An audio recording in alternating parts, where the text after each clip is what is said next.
На конкурс дети читают стихи. Муханова Полина, 9 лет, Санкт-Петербург. Парнюк Анастасия.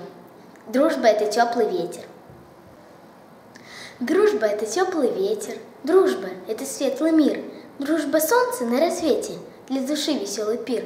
Дружба – это только счастье, дружба у людей одна. С дружбой не страшны ненастья, с дружбой жизнь весной полна. Друг разделит боль и радость, друг поддержит и спасет. С другом даже злая слабость вмиг растает и уйдет. Верь, храни, цени же дружбу, это высший идеал. И тебе она сослужит службу, ведь дружба – это ценный дар.